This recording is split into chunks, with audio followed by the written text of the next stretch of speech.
DD किसान, बदलते भारत की शान।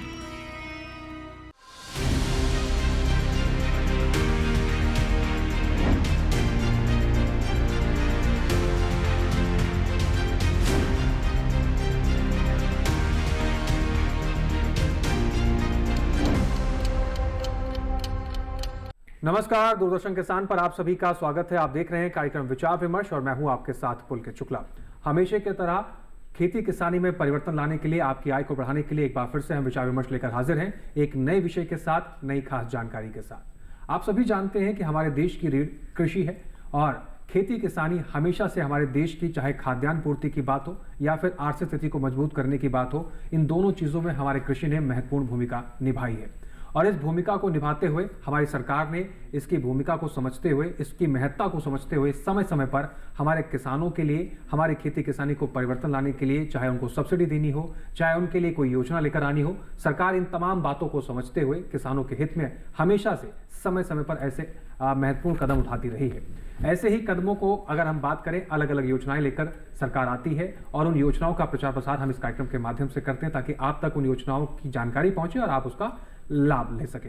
इसी क्रम में कार्यक्रम को आगे बढ़ाते हैं और आज एक महत्वपूर्ण योजना के बारे में हम बात करेंगे जिसका लाभ लेकर आप अपनी खेती किसानी में परिवर्तन ला सकते हैं, अपनी जिंदगी में बदलाव ला सकते हैं। जी हां दोस्तों, आज हम बात करेंगे राष्ट्रीय कृषि विकास योजना के बारे में। ये योजना क्या है, कैसे आप इससे जुड़ सकते हैं, इसके अंदर क्या संभावनाएं हैं, क्या क्या आप इससे लाभ ले सकते हैं, इन तमाम बातों को जानेंगे आज इस कार्यक्रम के माध्यम से। लेकिन उससे पहले आपको रूबरू करा दें इस कार्यक्रम की आन बान शान जो आप तक पहुंचाते हैं इस कार्यक्रम की, और इस जो तमाम योजनाएं हम आप तक लेकर आते हैं उसकी जानकारी जो आप तक पहुंचाएंगे, उनसे एक बार आपको रूबरू कराते हैं। आज हमारे साथ जुड़े हुए स्टूडियो से गणेश सिंह जी, आपका बहुत स्वागत है। गणेश जी, आप under secretary RKVY, ministry of agriculture farmers welfare से हैं। साथ ही आज हमारे साथ दूसरी खास मेहमान डॉक्टर आकृति शर्मा जी हैं, आपका भी बहुत स्वागत है मैम।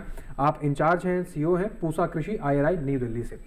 आप दोनों मेहमानों का बहुत स्वागत है इस कार्यक्रम में। चर्चा को हम आगे बढ़ाएंगे, आपसे कुछ महत्वपूर्ण जानकारी जानेंगे, लेकिन उससे पहले राष्ट्रीय कृषि विकास योजना क्या है इसके बारे में आइए एक विस्तृत रिपोर्ट देख लेते हैं।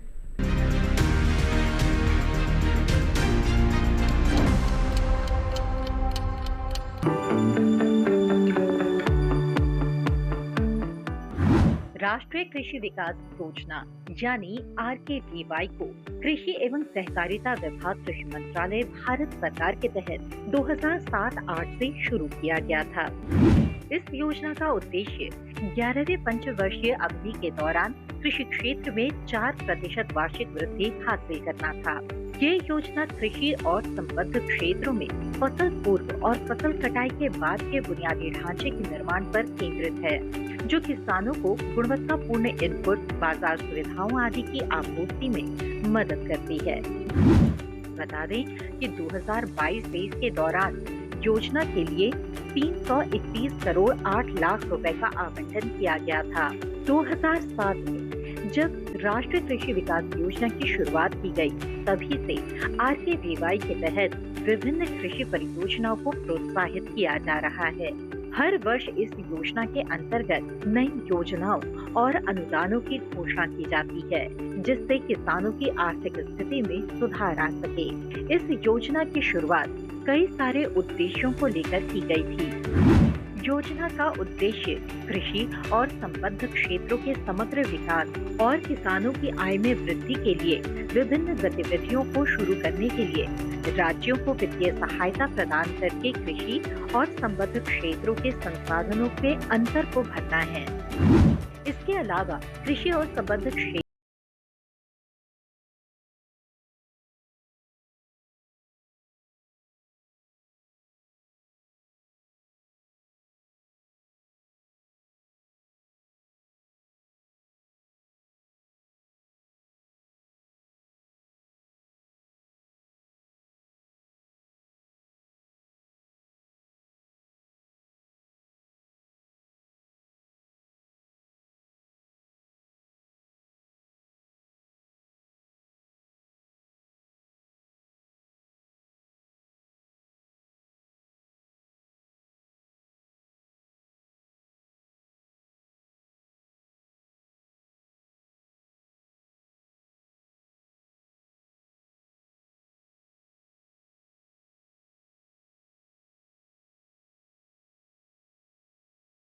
देशों में शामिल है। कृषि और संबद्ध क्षेत्रों के विभिन्न घटकों के उत्पादन एवं उत्पादकता में समग्र रूप से सुधार लाकर मात्रात्मक परिवर्तन लाना भी इस योजना का मकसद रहा है।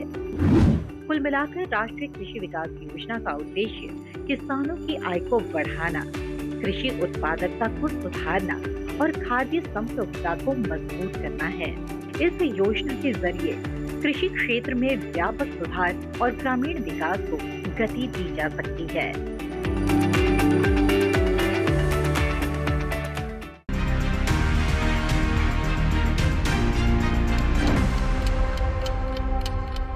रिपोर्ट के जरिए हमने समझने की कोशिश की कि इसके अंदर क्या कुछ खास है, लेकिन जमीनी स्तर पर इसके अंदर क्या संभावना है, आइए जानते हैं अपने कुछ खास मेहमानों से। गणेश जी का एक बार फिर से रुख करते हैं। गणेश जी, अगर हम बात करें राष्ट्रीय कृषि विकास योजना के बारे में, वैसे तो सरकार हमारी कई योजनाएं चलाती है हमारे किसानों के योगदान आगे बढ़ाने के लिए, किसानों को समृद्ध और सशक्त बनाने के लिए। खासकर राष्ट्रीय कृषि विकास योजना की अगर हम बात करें, इसके अंदर बाकी योजनाओं से हटकर क्या है, इसकी ज़रूरत क्यों पड़ी? नहीं, शुरुआत में आपको बताना चाहूँगा कि हमारे सरकार ने 2007-8 में इस योजना का मतलब चलाने के लिए इसको मतलब कैबिनेट से अप्रूव करवाया। इस योजना की खास ये बात है कि ये स्टेट गवर्नमेंट्स को, राज्य सरकारों को एक स्वायत्तता देती है, लचीलापन देती है एग्रीकल्चर से संबंधित योजनाएं बनाने का। उनको वहाँ की अपनी प्राथमिकताओं के आधार पे वहाँ की लोकल नीड्स के हिसाब से मतलब प्रोजेक्ट बनाने का एक मतलब अवसर देती है। और इस योजना के तहत मतलब दो तरह के प्रोजेक्ट लिए जाते हैं, जो कुछ बेनिफिशियरी ओरिएंटेड होते हैं, कुछ प्रोजेक्ट ओरिएंटेड होते हैं।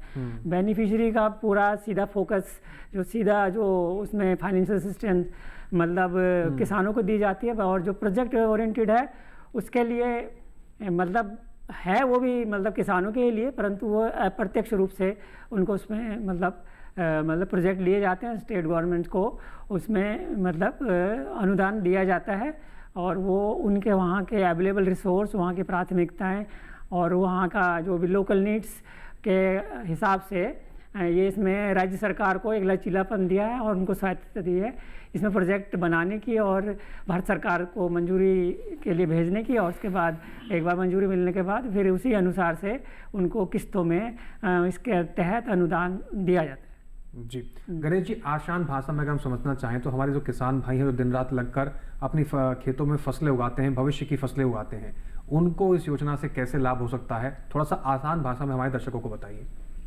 नहीं, इसमें तो मल्टी सेक्टोरल मतलब हर सेक्टर के इसके प्रोजेक्ट लिए जा सकते हैं। ये स्कीम इसीलिए हमारे कृषि मंत्रालय से ज़रा सी भिन्न इसीलिए है क्योंकि और स्कीमें बड़ी स्पेसिफिक स्कीमें हैं, जैसे मशीनीकरण की है या बीज की है या मार्केटिंग की है या फर्टिलाइज़र की, परंतु ये मल्टी सेक्टोरल, इसमें हर तरह के प्रोजेक्ट लिए जा सकते हैं जिसके में मतलब राज्य सरकारों को ऐसा लगता है कि और स्कीमों से उस प्रोजेक्ट में पैसा नहीं आ पाता है। जैसे मशीनीकरण है, मशीनीकरण के लिए हमारे यहाँ एक मशीनीकरण की योजना, परंतु अगर उसमें किसी तरह से पैसे कम पड़ जाते हैं या कोई ऐसे एडिशनल प्रोजेक्ट लेने पड़ सकते हैं तो वो हमारे RKY से ले सकते हैं।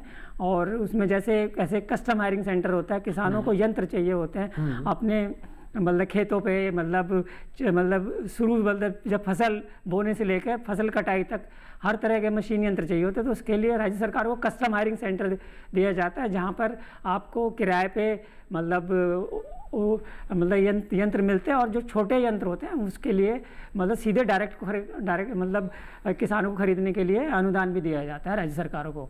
और जैसे अभी हॉर्टिकल्चर वगैरह के लिए अगर उन्होंने शेड नेट बनाने हों या ग्रीन हाउसेज बनाने हो, पॉली हाउसेज बनाने हो, तो उसके लिए हमारे एक MIDH स्कीम है, integrated mission of horticulture development. In case वहाँ से उनको पैसा नहीं मिल पाता है क्योंकि वह स्कीम हर डिस्ट्रिक्ट को कवर नहीं करती MIDH, तो वहाँ DPR या हमारा जो RKY राष्ट्रीय कृषि विकास योजना है वो योजना उपलब्ध है। राज्य सरकार वगैरह इस पर अपने एक एक्शन प्लान बनाती है और वो हमारे को गवर्नमेंट ऑफ इंडिया को मंजूरी के लिए भेजती है। यहाँ उसको मतलब एग्जामिन किया जाता है और उसको जो भी उसके मतलब उस पर मापदंड है उसके हिसाब से उनको मतलब अनुमोदन करके राज्य सरकार को दिया जाता है। वो फिर हमें मतलब फंड रिलीज करने के लिए प्रपोजल भेजते हैं। जी रुक करते हैं डॉक्टर आकृति शर्मा जी का। आकृति जी, आपसे समझने की कोशिश करें कि सबसे पहले तो समझने की कोशिश करना चाहते हैं आपसे कि पूसा की भूमिका इसके अंदर क्या है और किस तरीके से राष्ट्रीय कृषि विकास योजना कृषि के क्षेत्र को विकास की ओर ले जा रहा है। जी ज़रूर, धन्यवाद मुझे आज यहाँ बुलाने के लिए।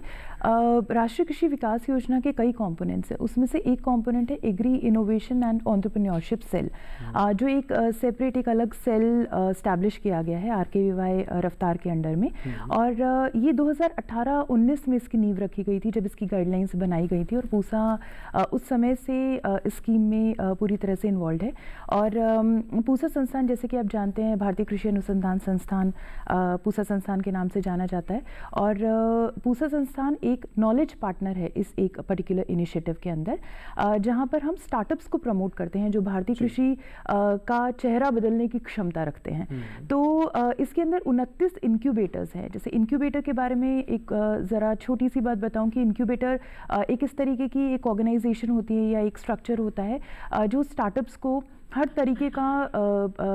हर तरीके का सहयोग प्रदान करता है, चाहे वो फंड से रिलेटेड हो, चाहे वो टेक्निकल मेंटरिंग से रिलेटेड है कि यदि एक स्टार्टअप कह रहा है कि ये मशीन इतनी प्रतिशत जो है वो कटाई में इम्प्रूवमेंट कर सकती है या वीडिंग ज़्यादा कर सकती है, तो क्या वो क्लेम सही हैं, वो जो स्टार्टअप कह रहा है उसका वैलिडेशन कौन करेगा? तो उसका वैलिडेशन वो इंक्यूबेटर या वो संस्थान करता है।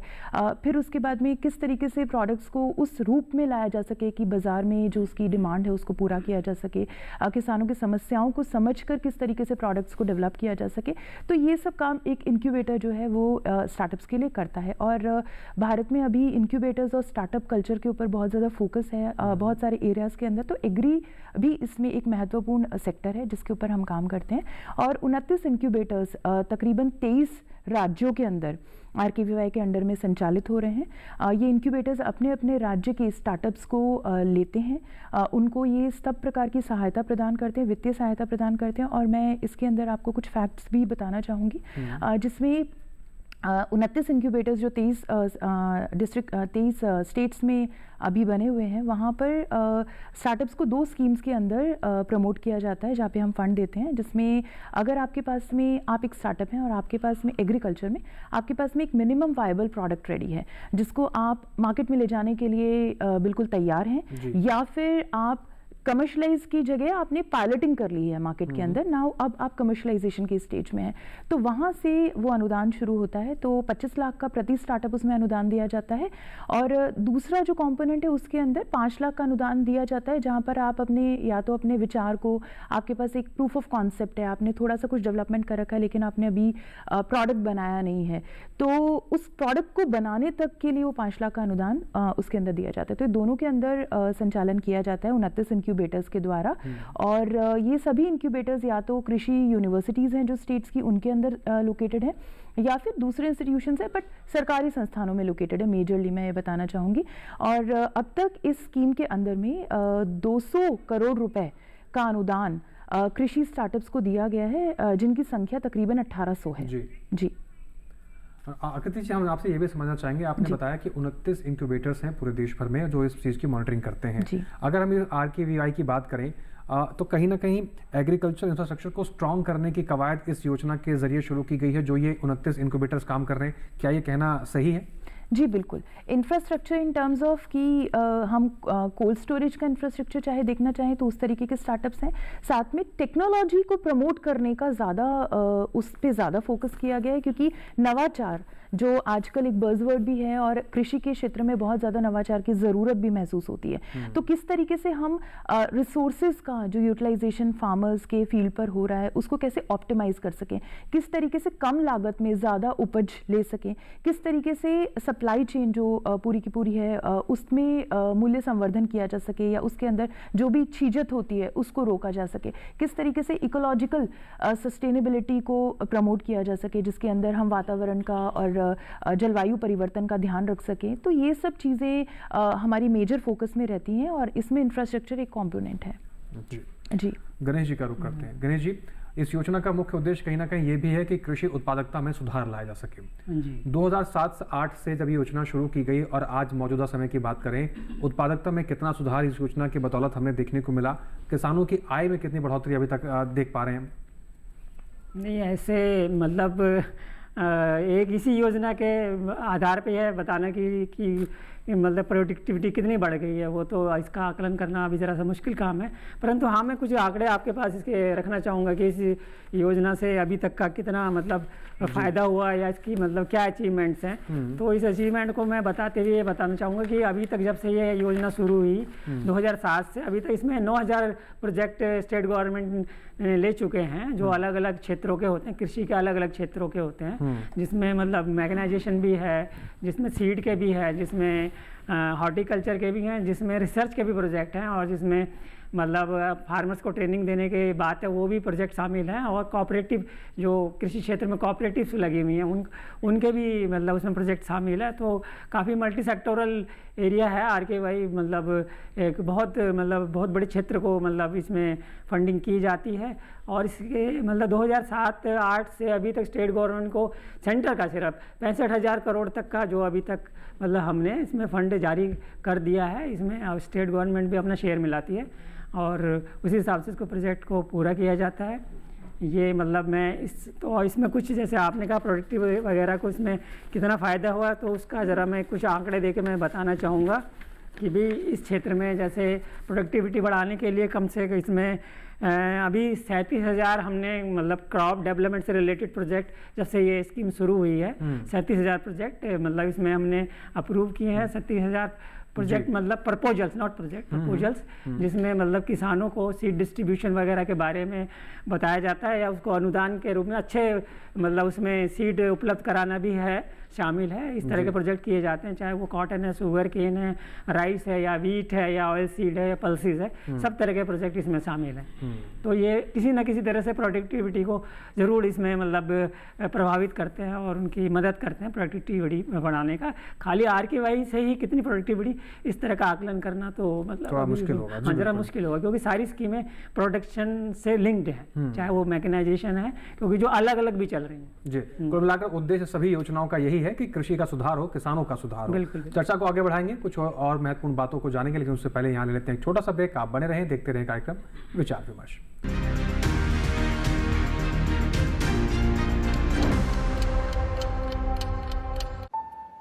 Payment fail? लेकिन पैसे तो कट गए, गई मेरी मेहनत की कमाई। हो जाएगी भरपाई, चिंता मत कर मेरे भाई। अगर डिजिटल ट्रांजैक्शन फेल हो जाए और अकाउंट से पैसे कट जाएं, तो बैंक समय से पैसे लौटा देगा, वरना कॉम्पनसेशन का है प्रावधान। नहीं तो RBI के ओम्बुड्समैन को शिकायत करें आप या बिल, मेरी फीस।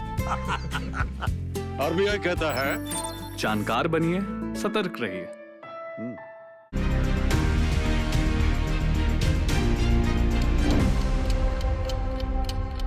ब्रेक के बाद एक बार फिर से आप सभी का स्वागत है। आप देख रहे हैं कार्यक्रम विचार विमर्श। राष्ट्रीय कृषि विकास योजना के बारे में आज हम आप तक जानकारी पहुंचा रहे हैं, क्या कुछ खास है देखते हैं कार्यक्रम में और आगे बढ़ते हैं। रुक करते हैं फिर से एक बार डॉक्टर आकृति शर्मा जी का। आकृति जी, हमारे देश में बहुत से ऐसे स्टार्टअप हैं जो बहुत शिद्दत से शुरू किए जाते हैं, बहुत मेहनत लगती है, बहुत सीड फंडिंग उनकी करने में बहुत मुश्किलें होती हैं। तमाम मुश्किलों का सामना करने के बाद जब ये स्टार्टअप शुरू होते हैं और अच्छा खासा परिणाम वो ला सकते हैं अगर वो आगे कैरी फॉरवर्ड कर पाएँ, लेकिन कुछ कमियों की वजह से वो आगे नहीं बढ़ पाते हैं। कुछ मुश्किलों का सामना करने की वजह से कई स्टार्टअप बंद हो जाते हैं।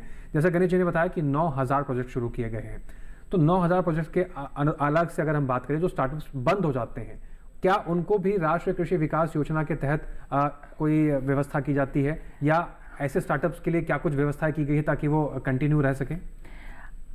यहाँ पर ना थोड़ा सा डिफरेंस है। 9000 प्रोजेक्ट्स जो गणेश सिंह जी बता रहे हैं वो स्टेट के प्रोजेक्ट्स हैं जो RKVY के एक अलग मेजर कंपोनेंट के अंदर दिए जाते हैं। स्टार्टअप्स का जो कंपोनेंट है उसमें मैंने जैसे कि आपको फैक्ट्स बताए थे, 1800 स्टार्टअप्स को उसके अंदर फंडिंग करी गई है और उसके अंदर तकरीबन 4000 से ज़्यादा स्टार्टअप्स को ट्रेनिंग दी गई है।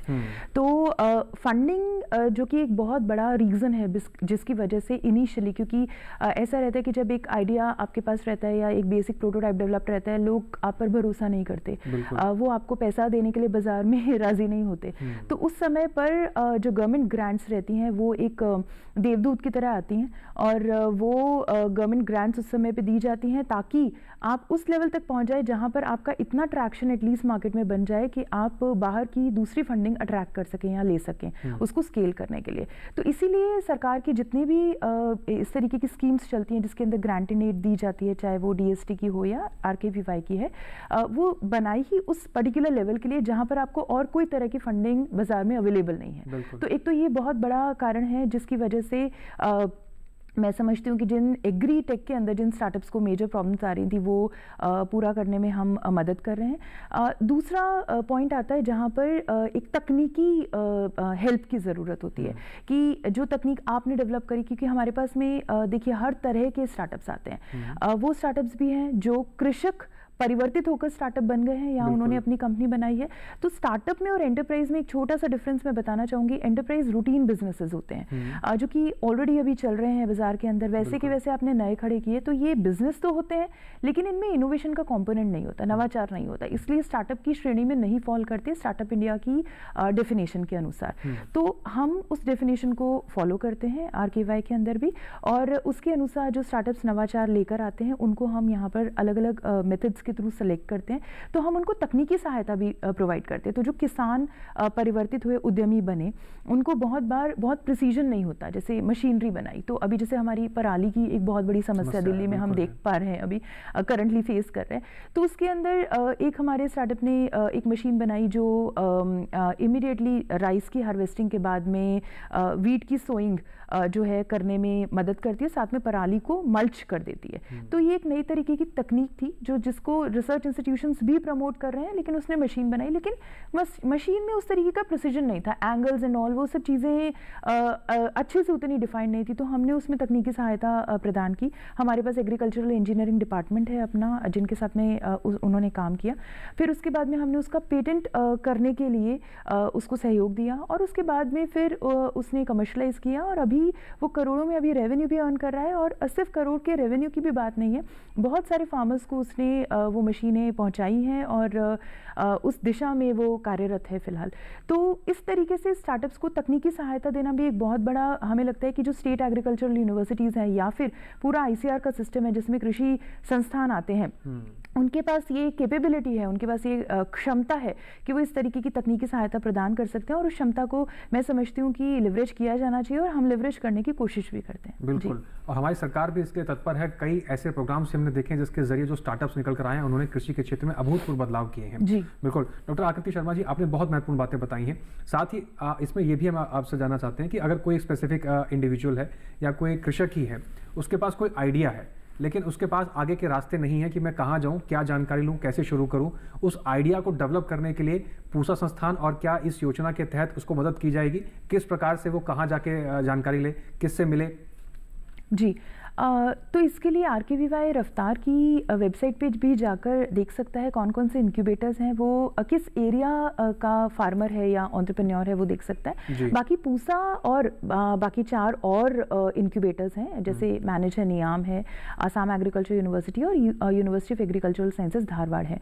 हम 5 इंक्यूबेटर्स मिलकर पूरे देश के एंटरप्रेन्योर्स को केटर करते हैं। हमारे को आप हमारे पास भी आ सकते हैं। pusakrishi.in हमारी वेबसाइट है जहाँ पर आप जाकर देख सकते हैं कौन से प्रोग्राम्स ओपन है। RKVY का प्रोग्राम जनरली ये अप्रैल से लेकर और अगस्त तक ओपन रहता है सारे इंक्यूबेटर्स के अंदर। तो हमारा प्रोग्राम हमेशा हर साल 1 अप्रैल को हम शुरू करते हैं और 30 अप्रैल तक उसकी एप्लीकेशंस की विंडो खुली रहती है। आप उसके बीच में हमें अप्लाई कर सकते हैं। यदि आपको एक तकनीकी सहायता चाहिए कि किस तरीके से अप्लाई करें, कैसे प्रपोजल ड्राफ्ट करें, कैसे आइडिया को प्रोडक्ट की फॉर्म में कन्वर्ट करें, उसके लिए आप हमारे इंक्यूबेटर में आकर या हमारे नंबर पर, जो पूसा कृषि का नंबर है, उस पर कॉल करके हमसे वो जानकारी और सहायता प्राप्त कर सकते हैं। जी, चलिए अब रुक करते हैं गणेश जी का। गणेश जी, हमारे स्टार्टअप्स को लेकर तमाम व्यवस्थाएं की जा रही है। कार्यक्रम की शुरुआत में आपने 2 शब्दों का जिक्र किया, बेनिफिशियरी और प्रोजेक्ट ओरिएंटेड। इन दोनों के बीच में क्या डिफरेंस क्या है और किसान भाई इन दोनों चीज़ों का लाभ कैसे लें? क्या किसान बेनिफिशियरी है या प्रोजेक्ट ओरिएंटेड है? इन दोनों के बीच का अंतर क्या है? नहीं, एक तो जैसे डायरेक्ट हम जैसे किसानों से ही रिलेटेड होते हैं, जैसे क्रॉप प्रोडक्शन के होते हैं, जैसे में बीज वगैरह पे मतलब आवंटन किया जाता है, उसके लिए जो भी उनको मतलब वित्तीय सहायता दी जाती है वो सीधे बेनिफिशियरी ओरिएंटेड। परंतु कुछ प्रोजेक्ट जैसे कोल्ड स्टोरेज चेन बनानी है जिसमें सिर्फ एक ही फार्मर बेनिफिट नहीं करेगा, उस एरिया के और फार्मर भी बेनिफिट करेंगे, तो वो प्रोजेक्ट ओरिएंटेड हो गया। तो ये जैसे कस्टम हायरिंग सेंटर है, कस्टम हायरिंग है जहाँ बड़ी बड़ी मशीनें, कृषि उपकरण जैसे अभी मतलब ट्रैक्टर हैं या मतलब कॉटन पिकर हैं या और शुगर केन हार्वेस्टर हैं, जिनकी लाखों में तादाद है, वो एक इंडिविजुअल किसान को नहीं दिए जा सकते क्योंकि वो बहुत ज़्यादा महंगे पड़ेंगे, उसमें अनुदान बहुत ज़्यादा सरकार को महंगा पड़ेगा। तो उस तरह के जो यंत्र हैं वो प्रोजेक्ट के रूप में हैं, मतलब किसानों को दिए जाते हैं जो अप्रत्यक्ष रूप से उनके पास जाते हैं। वो कस्टम हायरिंग सेंटर पे जाएंगे, वो अपना उस पर मतलब अपना को जो भी है वहाँ से यंत्र अपनी जो भी उसकी रिक्वेस्ट के अनुसार से मतलब उनको फसल काटने के लिए वो दिए जाएंगे, या खेत में मतलब हल जोतने के लिए, या जो भी मतलब मिट्टी का जो भी मतलब जब वो बुआई होती है उस सीजन के लिए वो यंत्र उपलब्ध कराए जाते हैं। जब फसल पक जाती है तो कटाई के लिए भी कुछ ऐसे यंत्र होते हैं जो बड़े महंगे होते हैं, जो इंडिविजुअल किसानों को, एक फार्मर को सीधे नहीं दिए जा सकते क्योंकि बड़े महंगे पड़ेंगे, उन पर अनुदान, सरकार के पास इतना अनुदान नहीं होता है। तो वो कस्टम हायरिंग वो प्रोजेक्ट ओरिएंटेड होते हैं। तो ये दोनों में ये फ़र्क है जी। तो इन दो प्रोजेक्ट ओरिएंटेड और बेनिफिशियरी ओरिएंटेड के तहत इस योजना के तहत काम किया जाता है, और सरकार की कोशिश है कि जिस तरीके से इस पूरे योजना का और इससे मिलती जुलती जो तमाम योजनाएं हैं, कुल मिलाकर उद्देश्य यही है कि हमारे कृषि के अंदर सुधार लाया जा सके, हमारे किसानों की गुणवत्ता, जो उनकी उत्पादक है उसकी गुणवत्ता में सुधार लाया जा सके, किसानों की आय को बढ़ाया जा सके। चर्चा को आगे बढ़ाएंगे, कुछ और महत्वपूर्ण जानकारी जाने नहीं, लेकिन उससे पहले यहाँ वक्त हो गया एक और छोटे से ब्रेक का। आप बने रहें, देखते रहें कार्यक्रम विचार विमर्श।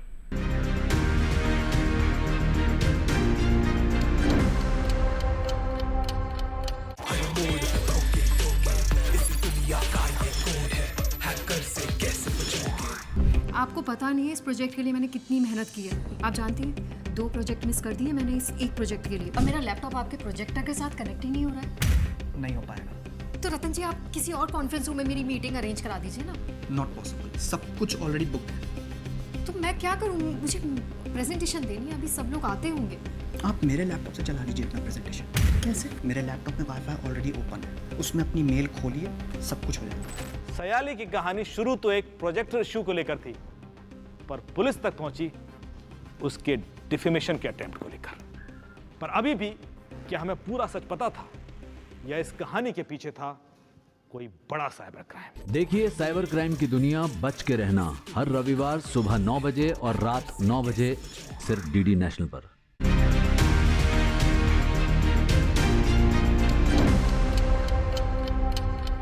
ब्रेक के बाद एक बार फिर से आप सभी का स्वागत है। आप देख रहे हैं कार्यक्रम विचार विमर्श। चर्चा को आगे बढ़ाते हैं। एक बार फिर से गणेश जी का रुख करते हैं। गणेश जी, आपने कई चीज़ों के बारे में बात की, बेनिफिशियरी ओरिएंटेड और प्रोजेक्ट ओरिएंटेड के बारे में बात करी। साथ ही आपने बताया था कि 9000 प्रोजेक्ट शुरू किए गए थे स्टेट वाइज। अगर बात की जाए इन प्रोजेक्ट्स के अंदर कितने प्रोजेक्ट्स हैं जो आज भी चल रहे हैं, कि या ऐसे भी कोई प्रोजेक्ट्स हैं जो शुरू तो हुए लेकिन बंद हो गए? क्या ये भी बहुत बड़ी चुनौती है? नहीं, बिल्कुल ऐसा चुनौतियाँ आती रहती हैं कि भी प्रोजेक्ट शुरू हो जाते हैं, वो पूरा नहीं हो पाते किसी भी कारण से, क्योंकि बहुत जगह ऐसा होता है कि भी टेंडरिंग भी करते हैं, तो टेंडरिंग में कुछ ऐसे भी प्रोसेस इन्वॉल्व हो जाते हैं जहाँ पर टेंडरिंग रुक जाती है। लोग जो एप्लीकेंट होता है, जो वेंडर्स होते हैं, जो जिनको उस प्रोजेक्ट का नहीं मिल पाता है, मतलब उनको पूरा करने के लिए वो भी मतलब अप्लाई करते हैं, टेंडरिंग के थ्रू होता है। जिसको नहीं मिलता तो उसके अपने ग्रीवेंस होते हैं, तो वो कोर्ट वोर्ट में चले जाते हैं, या कुछ और भी कारण होते हैं, तो ऐसे प्रोजेक्ट रुक जाते हैं, या तो कोर्ट कचहरी के मामले से रुक जाते हैं या कुछ और कारणों से रुक जाते हैं। तो ये आता है, मतलब इतना ज़्यादा नहीं होता, कुछ होते हैं इस तरह जो बीच में डिसेंक्शन कर दिए जाते हैं और वो उसी स्थान पर छोड़ दिए जाते हैं, उतने से ही काम चलाया जाता है। ऐसे भी प्रोजेक्ट होते हैं। ये भी कहीं कहीं मतलब इतनी बड़ी चुनौती नहीं है, परंतु है कि भी डिसैंक्शन हो जाते हैं या डिसकंटिन्यू प्रोजेक्ट आते हैं, परंतु मेनली अप्रूव हो जाते हैं। अभी मतलब कुछ प्रोजेक्ट जरूर, क्योंकि इंफ्रास्ट्रक्चर रिलेटेड होते हैं, वो 2 साल भी लगते हैं, 3 साल भी लगते हैं। जो बेनिफिशियरी ओरिएंटेड है वो सीजनल होते हैं, वो एक सीजन के ही जाते ख़त्म हो जाते हैं, चाहे खरीफ है रबी है,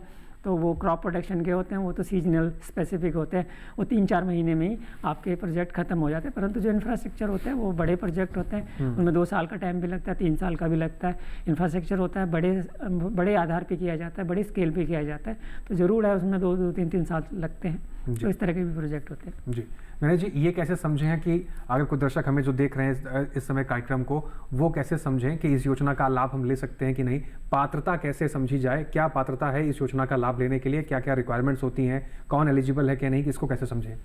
नहीं, ये राय जो हमारे राज्य सरकार है, उनका जो कृषि विभाग है, वो इसके लिए नोडल विभाग हमने नियुक्त किया है, वो उनसे कांटेक्ट कर सकते हैं। इवन डिस्ट्रिक्ट एग्रीकल्चर ऑफिस है, वहाँ भी जाके वो इसके बारे में पता कर सकते हैं। केवी के किसान विकास जो केंद्र है, वहाँ जाके भी किसान पता कर सकते हैं, क्योंकि उनको भी हमने जानकारी वगैरह उनके पास भी उपलब्ध होती है, किस मतलब कौन से मतलब भारत सरकार कौन कौन सी योजनाएँ फार्मर्स के लिए चला रही है, तो वो वहाँ जाके भी मतलब अपने हिसाब से जिस क्षेत्र का उन्होंने जिस चीज़ के लिए उनको अनुदान अनुदान चाहिए या प्रोजेक्ट चाहिए वो वहाँ से जान सकते हैं, और वो अपने डिस्ट्रिक्ट ऑफिस में देंगे, डिस्ट्रिक्ट ऑफिस से फर्दर स्टेट ऑफिस में देता है, स्टेट ऑफिस सब तैयार करके फिर वो भारत सरकार के पास भेजता है, और जो डिस्कस होता है एक मीटिंग में डिस्कस होता है, और उसके आधार पे जो उसके कॉस्ट नॉर्म्स होते हैं उसके हिसाब से उसको अप्रूवल दी जाती है, फिर राज्य उसको पूरा करता है। हाँ जी, डॉक्टर आकृति जी का रुख कर लेते हैं। डॉक्टर आकृति जी, आपने बताया कि 1800 स्टार्टअप्स की शुरुआत हुई है और बहुत तेज़ी से जो स्टार्टअप इंडस्ट्री है हमारे देश के अंदर, खासकर एग्रीकल्चर से जुड़ी हुई, वो बहुत तेज़ी से विकसित हो रही है, बहुत तेज़ी से आगे बढ़ रहे हैं। लोग अपने लाखों करोड़ों के पैकेज छोड़कर एग्री स्टार्टअप्स में जुड़ रहे हैं। अगर हम बात करें एग्री स्टार्टअप्स के भविष्य की, फ्यूचर की, कितना ब्राइट ये फ्यूचर आप देखती हैं? मौजूदा समय में जो हालात हमारे देश के अंदर कृषि से जुड़े हुए स्टार्टअप्स की, उनकी स्थिति कैसी है?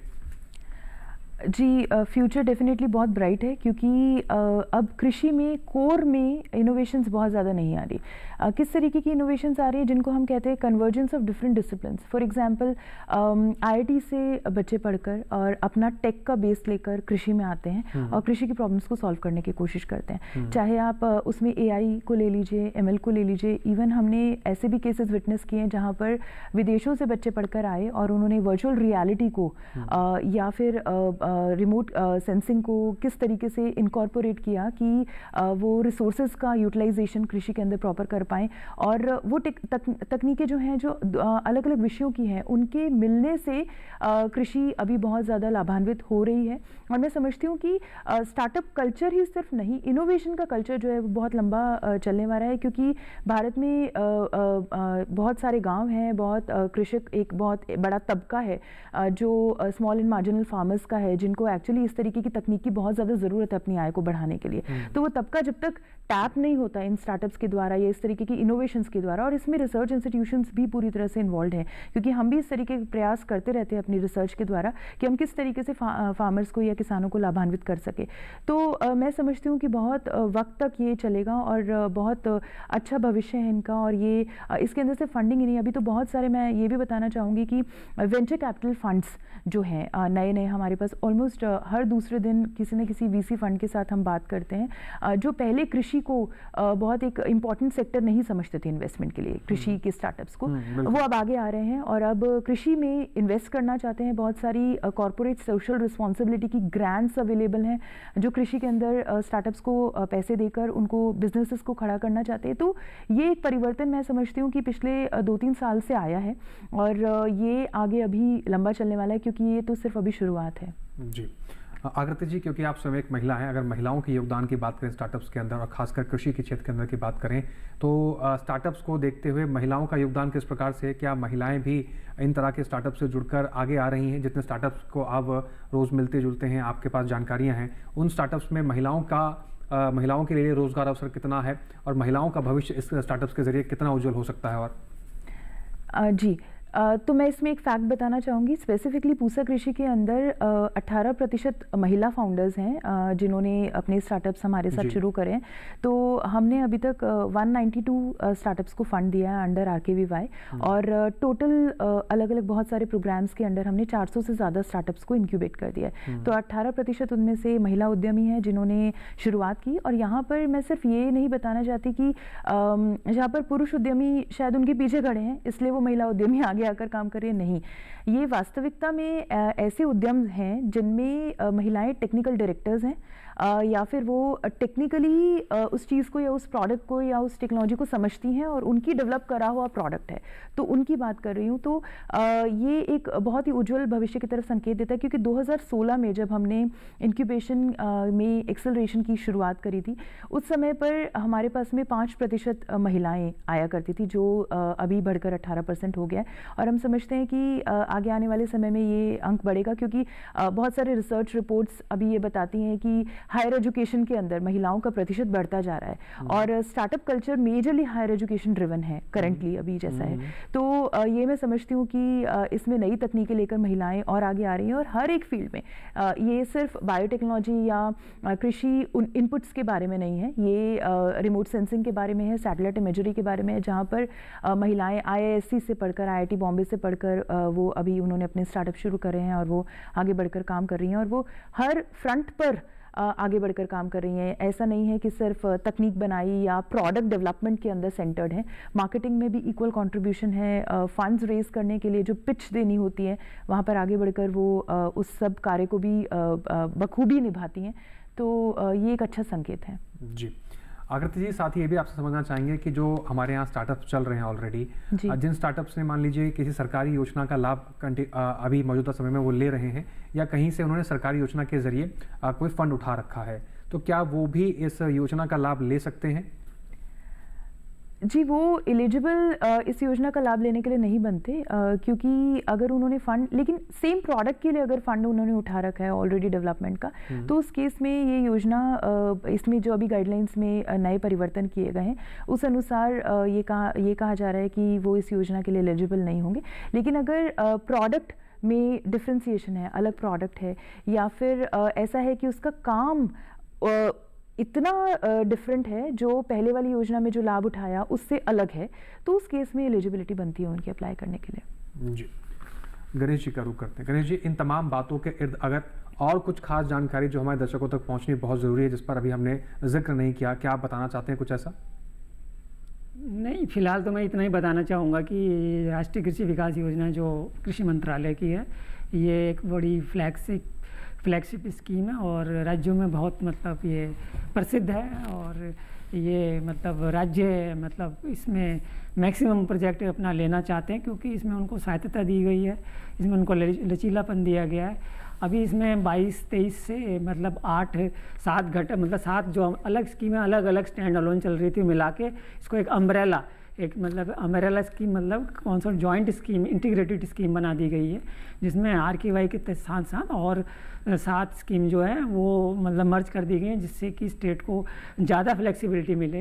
क्योंकि अभी वो अलग अलग चला रहे थे, वो एक ही स्कीम के अंदर अपने स्वायत्तता के अनुसार, अपनी प्राथमिकता के अनुसार, अपने लोकल नीड के अनुसार या उनके पास जो लोकल रिसोर्सेज है उसके अनुसार जो भी है वो मतलब राज्य अब और ज़्यादा इसमें उनको स्वायत्तता दी गई है, उनको लचीलापन दिया गया है। अभी वो जो 8 स्कीमें अलग अलग इम्प्लीमेंट कर रहे थे, अब वो 8 नहीं करेंगे, एक साथ करेंगे, एक एक्शन प्लान बनाएंगे और एक साथ देंगे, जिससे कि एक ही गो में, एक ही बारी में सारी स्कीम जो है वो मतलब भारत सरकार द्वारा मतलब उसको अनुमोदित किया जाएगा और राज्य सरकार को दिया जाएगा। उसी के आधार पर वो अपना प्रपोजल फंड रिलीज करने के लिए हमारे पास भेजेंगे और हम उनको 8 के 8 कंपोनेंट में एक साथ, या जो भी 7-8 कंपोनेंट में एक साथ ही उनको फंड देंगे किस्तों में, जो मतलब मिनिस्ट्री ऑफ फाइनेंस के आधार पे दिया जाता है। तो ये इसकी एक बड़ी खूबी है कि इसमें हमने मतलब अब 8 कंपोनेंट मिक्स कर दिया और ये एक इंटीग्रेटेड अम्ब्रेला स्कीम बन चुकी। जी, गणेश जी, अगर हम कृषि के क्षेत्र में पशुपालन की भूमिका की बात करें, वो भी बहुत महत्वपूर्ण है। कृषि के साथ साथ पशुपालन भी कृषि को आगे बढ़ाने में बहुत मदद करता है। पशुपालन क्षेत्र से जुड़े हुए लोगों के लिए इसके अंदर क्या संभावनाएं हैं, क्या कुछ खास है उनके लिए इस योजना के अंदर? नहीं, पशुपालन विभाग ना अभी हमारे मिनिस्ट्री से 2-3 साल पहले अलग हो चुका है। तो पहले जब तक फिशरी और पशुपालन विभाग हमारी मिनिस्ट्री के ही साथ था, 2 या 3 साल पहले, वो अलग मंत्रालय नहीं था, एक ही मंत्री उनके होते थे हेड। तब तक वो RKY में हमारे प्रोजेक्ट हम एनिमल हस्बेंड्री के भी लेते थे और फिशरी के भी लेते थे, डेयरी सेक्टर के भी लेते थे, परंतु पिछले 3-4 साल से जब से वो अलग मंत्रालय बन गया है तो उनकी योजनाएं भी हमसे अलग हो गई हैं। अब उनकी योजनाओं के लिए, उनके विकास के लिए, डेयरी डेवलपमेंट के लिए, एनिमल हस्बेंड्री के लिए, फिशरी के लिए अलग ही योजनाएं चल रही हैं। अब वो RKY का हिस्सा नहीं है। जी, गणेश जी, आपने बहुत महत्वपूर्ण जानकारी और बहुत रोचक जानकारी हमारे दर्शकों तक पहुंचाई है। साथ ही अब आपसे ये जानना चाहते हैं कि इन तमाम सफ़र के दौरान आगे की क्या रास्ते हैं इस योजना के तहत, क्या लक्ष्य निर्धारित किए गए हैं इस योजना के अंतर्गत? नहीं, इसमें यही मैंने जैसे आपको स्टार्टिंग में मतलब डिस्कशन में बताया, इसमें यह राज्य की ही परियोजना ज़्यादा, राज्य पे ज़्यादा निर्भर है। हम सेंट्रल लेवल पे सिर्फ इसकी गाइडलाइंस बनाते हैं, मतलब उनके प्रोजेक्ट अप्रूव करते हैं, टारगेट राज्य सरकार बनाती है, अपना एक्शन प्लान बनाती है, स्टेट वाइज बनाती है, डिस्ट्रिक्ट वाइज बनाती है। उन्होंने उनकी प्राथमिकताएँ उन्होंने डिसाइड करना है कौन से प्रोजेक्ट लेने हैं, कौन से नहीं लेने हैं, तो वो उन्हीं का मतलब मैटर होता है। हमारे इसमें सेंट्रल लेवल में कोई टारगेट नहीं होता, परंतु हाँ ये है कि भी हम उनको ज़रूर मतलब ये मतलब प्रोत्साहित करते हैं, उनके साथ मीटिंगें करते हैं कि भी राज्य सरकार जितना भी उनको हमने आवंटन दिया जाता है, सारा का सारा आवंटन वो हमसे ले लें, जिससे कि उनके कोई भी एग्रीकल्चर का प्रोजेक्ट एडवर्सली इम्पैक्ट ना हो, वो मतलब उसमें मतलब निधि, सरकार की निधि कोई अड़चन ना आए इम्प्लीमेंट करने के लिए प्रोजेक्ट को। जी, इस पूरी प्रक्रिया में कितना समय लगता है जब से आपके पास आवेदन आया और आपने जब तक उसको पूरा अप्रूवल किया और वो वापस वो जो फंड आपने वहाँ तक पहुँचाया, उस पूरे प्रक्रिया में समय कितना लगता है? क्या इस समय के दौरान आवेदन से लेकर क्या कभी ऐसा होता है कि जो प्रक्रिया को फॉलो करने के चक्कर में कभी कोई लेट हो गया या फिर कोई प्रोजेक्ट आगे नहीं अप्रूव हो पाया? क्या इस तरह की समस्या भी सामना करना पड़ता है? जहाँ तक मतलब केंद्र सरकार की बात है, हम मतलब जैसे ही कोई फाइनेंशियल ईयर शुरू होने से 3-4 महीने पहले आवंटन सरकारों को, मतलब राज्य सरकारों को कन्वे कर देते हैं और फिर उसके 1-1.5 महीने के अंदर उनका एक्शन प्लान मांग लेते हैं, मतलब अगले वर्ष के लिए।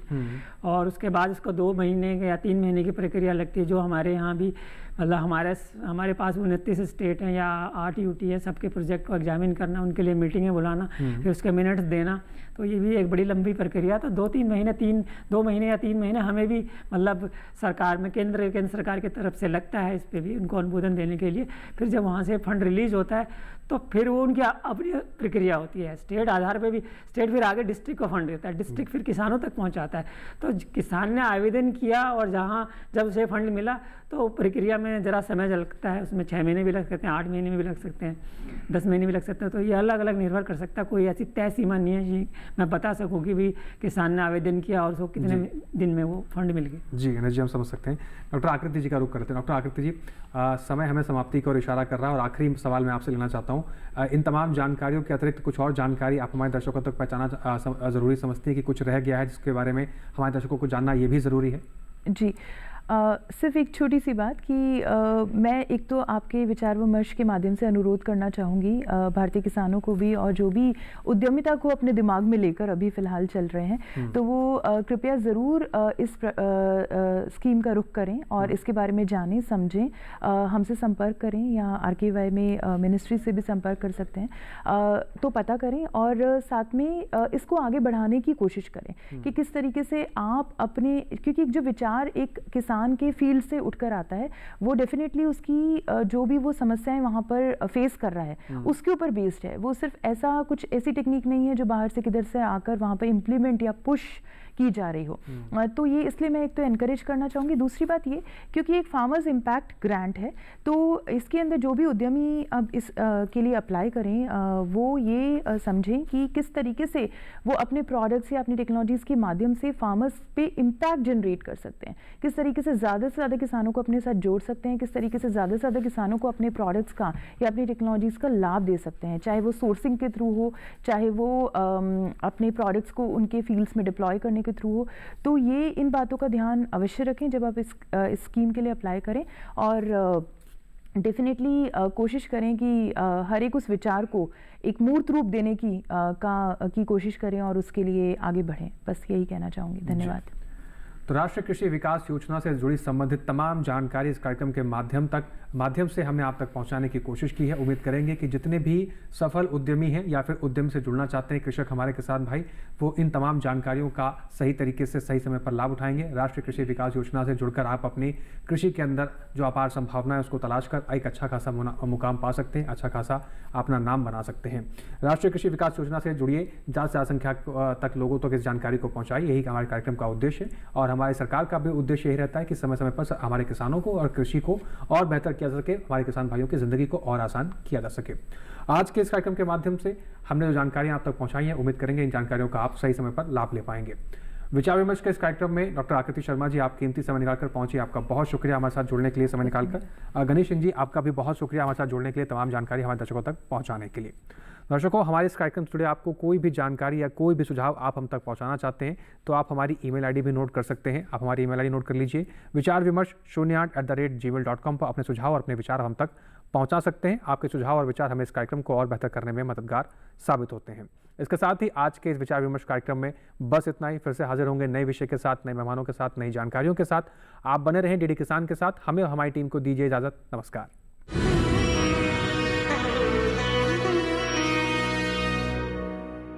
मेरा कितना अच्छा भाग है जो मुझे तुझ जैसी बहू मिली।